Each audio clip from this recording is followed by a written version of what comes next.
Hi everyone, it's Michael Citron with the Parkland Real Estate team at RE/MAX Park Creek. It's Ask Michael Monday, it's that time of the week, and it's episode 18. So I wanted to get back to business, and we brought in Jason Haber, who's a title attorney that we work with on a lot of our deals. Thought it was could be very educational for us to ask some common questions in regards to title insurance.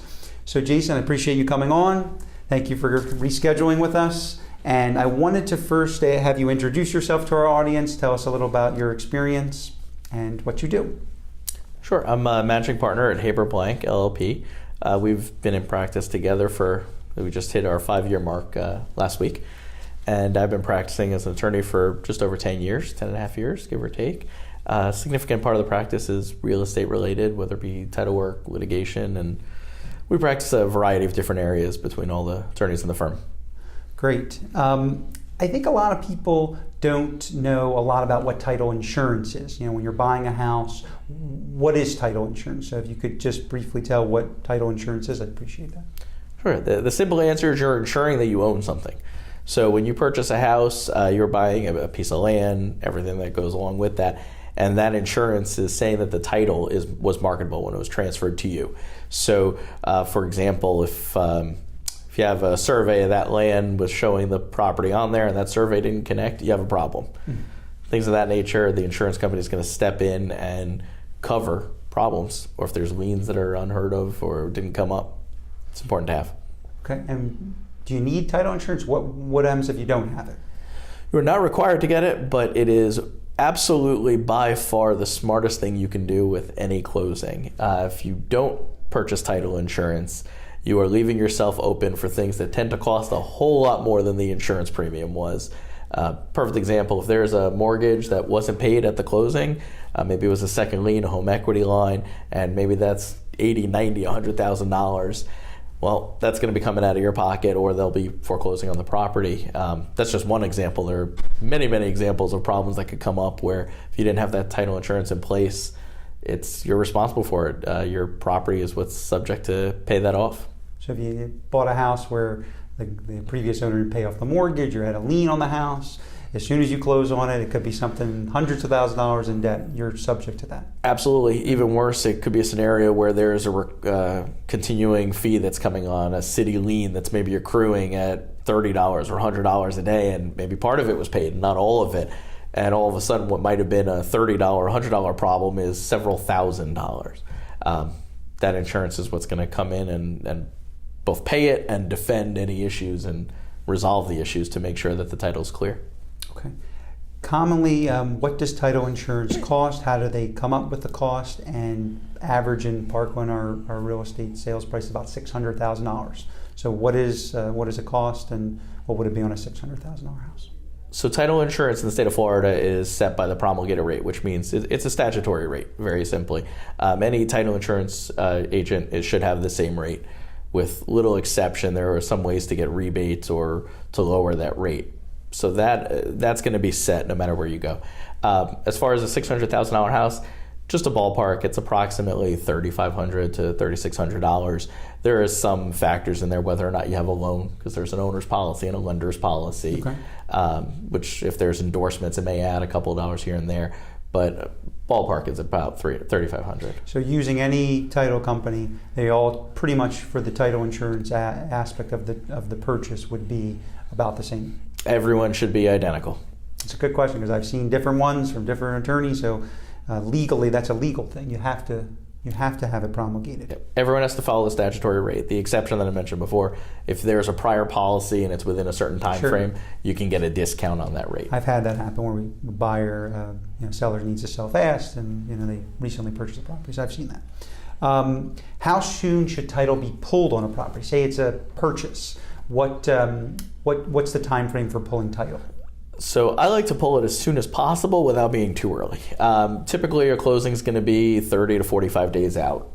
If you wait till the end of the inspection period, so maybe 10 or 15 days into that time frame, that's good. If waiting till the last 2 weeks, probably not such a good idea, because when you're pulling title and you're looking at what needs to be done and what's on the property, that's how you know if there is a problem or something that needs to be resolved that some people sometimes are aware of, sometimes they're not. So the title, and then you have the lien search. Explain the two differences so people understand when you're typically pulling title and lien search, why are both important? A title search is going to be things that are largely recorded. So in the public records, if you were to pull them up that relate to the property or they relate to the seller or the buyer, you might have things like a mortgage. Those are going to be on there. Requirements to get an estoppel. Recorded liens from a city will be there. But a lot of times with a lien search, what it'll show is, for example, a utility bill. That's not yet a lien, but it's a lienable thing. Okay. Perhaps there's some violations from the city. There may be money owed for code violations that have not yet reached the point where they're a recorded lien, but they're there accruing money, and they will eventually become a recorded lien. So if you do a title search and you don't do that lien search, all of a sudden those things that weren't liens yet, they become liens after closing, and you're responsible as the owner, even if you had nothing to do with whatever that violation was. So typically on our as-is FAR/BAR contracts, if you leave it blank, it says within 15 days of closing to do the title and lien searches. Do you recommend that they? Obviously on certain deals, if you're closing fast, but in typical, 30 to 45 or maybe even 60-day closing, how soon should that be pulled? I think I would go more than the 15 days. I think if I was in the 20 to 25 day range, I'm a little better off. So that way I have time to get an estoppel if there's any delays. I don't want to get to closing and then have to seek an extension just because we're missing, say, an estoppel from the homeowner association. We always find when we're representing the seller in Broward County, the buyer chooses title and pays for title insurance. So that's where our county we're located in. We find that the title companies might not pull it till the last minute, and I understand everybody doesn't want to spend money unless they know a deal's certainly going to go to the conclusion and close. But we find that with our system in place, I have Brooke and our transaction coordinator and office manager on top of that early, because I feel a lot of title companies want to do it a week before. And as you mentioned, a homeowners association violation is not going to be cleared so quickly. The meeting might not be for another 3-4 weeks to clear something. So, have you had any examples of having it where, violations could occur that end in the process of closing? That's the biggest problem. If you wait till then, that's when you find them out, you suddenly don't have the time. And homeowner associations are one issue, but let's say you have a lien from the city. You need to get an inspector out from the city to close everything out. So if you did all the work, you did everything that was needed, and now you're calling the city trying to do that. Some cities are great and you get someone out there the same day. A lot of them are not, and you're trying to get them out over the next week to 2 weeks. And the last thing you want to do is constantly be pushing closing back because you're waiting. Gotcha. Another thing I think people ask us a lot is, what is the difference between an attorney-run title company and a non-attorney-run title company? Very simply, an attorney is going to be the owner of the company. They're at the head. They're responsible for everything that happens underneath them. As an attorney at any law firm, whether it be a title case or any sort of litigation, it's the same thing. You're always responsible for what's going on in your office. Non-attorney-run title companies, there isn't an attorney. So big difference. As an attorney, there's an understanding of what's going on with the law, changes in the law, verbiage in the contract, how certain things are going to apply and not apply. And more often than not, how do you have a creative solution to a problem that comes up in title? Sometimes that involves getting on the phone with the underwriting counsel and having the ability to find an alternative solution to the simple one. For example, a lot of times you'll get something that was wrong with a prior deed, and they'll say, record a corrective deed. That's easy to do, except if you have to go find a seller from 10 or 15 years ago. All of a sudden, it's not so difficult, or it's not so easy to do. So you got to find some sort of alternative. Sometimes that's available. For example, right now I have a case where the person passed away. So what do we do? We have to find someone to sign a corrective deed, and we don't have a seller from 15 years prior. So only two things you really can do: find an heir, find a probate, or file a lawsuit to reform the deed and go through that whole process. As an attorney, I'm able to talk to the seller. He's retained us to do that, and we're in the process of filing what we need to file in order to reform that original deed. And it was a simple mistake from the original deed. It's missing 2 lines. Wow. Those 2 lines meant the difference between selling a property and selling 2 lines on a map. Yeah, no, I understand it.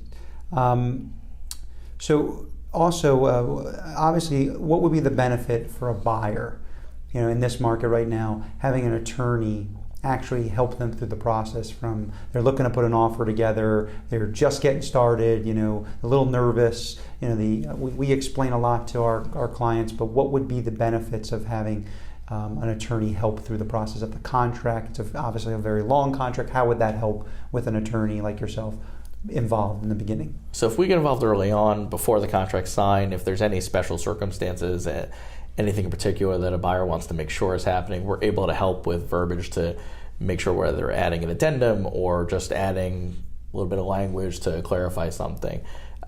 Anything from dealing with a contingency for the seller to purchase another home or the buyer to sell their prior home to anything with a closing date, if someone needs to preoccupy or move something in or post-occupancy, any of those things. It's dealing with making sure the language is there and everyone's protected. As a buyer, the last thing you want to do is buy a problem that can't be solved. We have a lot of that happen, and I think people want to rush to get those contracts through and get them executed and start the process. And people are excited, I think, sellers as well as buyers. And I'm like, look, I'm not an attorney. Let me get you some right, verbiage here or some guidance to the process. And I think it's beneficial to us because sometimes I always tell my clients, if I don't know it 100%, just give me a little bit of time and let me go ask somebody like you who can say, this is the law, feel comfortable telling them this, or I can tell them this. And that's what I like about working with somebody who runs, attorney-run title company versus somebody who will not be able to answer that question with the confidence, with a degree in law. So I really appreciate you being able to do that. It's made my clients as well as our team sleep well at night, especially as of late. We've had some interesting title questions come up. Well, you're buying one of your largest assets, possibly your largest asset of your life at that point. It's worth an investment of, really, at the end of the day, a minimal amount more to go purchase something that's several $100,000 and be on the hook for a mortgage that's going to be there for quite a few years. I tell people they got to pay for an inspection, pay for an attorney. The other thing is we do a lot of seller side deals. You've handled a lot of our seller side deals as well. Why should a seller hire attorney to represent them when in the process?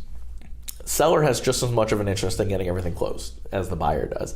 And to be honest, most of the problems that are going to arise during a closing are going to come on the seller side. Any title issues are going to be on the seller's side. So with an attorney there, you have the ability to take a look at it, resolve them a little quicker, whether it be from contacting somebody that can correct a simple code violation to negotiating with a city or negotiating with a lender if there's an issue there.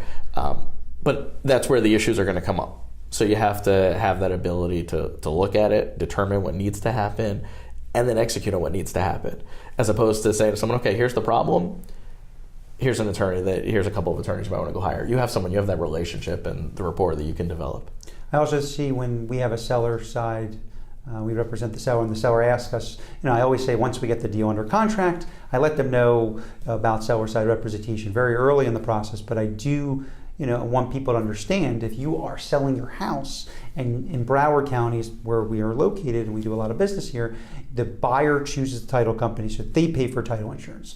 So you're not you're not represented by your attorney when the buyer's attorney will prepare the documents for you. So they will prepare it and they will charge you to prepare it. And I always look at it, sometimes the fees are almost the same of getting what a seller side representation would be, and you're basically paying anyways for somebody not to represent you. Why won't you pay for somebody to represent you? And if something God forbid happens at the closings, there's hopefully an attorney on the buyer side. We can't control that if we're representing the seller only. But if the buyer chooses to work with you, then it's an attorney speaking hopefully to another attorney. And I always find that things any problems can be rectified easier because you have that person who you're basically paying the same amount of money, maybe a little bit more, to have your own seller rep. Well, the nice part, if you have two attorneys, one on each side, it's not adversarial most of the time. Sometimes it does turn that way. But for the most part, everyone's got the same goal of get this to closing. And you have two people who can talk to one another and say, okay, what do we need to do? What can we do? It's not emotional. It's not the buyer and the seller who aren't going to have that knowledge of the law and what they need to do and what they can and can't. And for the most part, we can usually work together and get to a resolution. A lot of the attorneys in the field know each other. We've all dealt with one another on various closings. So it really does. It works. It makes it work a little bit easier. I also think on the seller side, when a seller understands that if you work with your own seller representation, you can go to your own seller's office, or they can meet you, sign your pre-seller docs, as obviously the buyer has much more paperwork as if it's with a mortgage, and they can do that days before. They don't have to attend the closing. They give us the keys, and we have all the stuff for the house. And once we get a funding number and the money's wired, now there's all wire transfers, no checks anymore. Typically they can go to work and not have to be bothered as much. So I think it's also a there's a lot more flexibility. Sure. In the end of the day, I very rarely have sellers that are there while the buyer is signing it. That was something of the past. Typically, it's signed anywhere from a day before to 2 or 3 days before. Great. Well, we had a lot of good questions, a lot of good advice. I appreciate you coming out.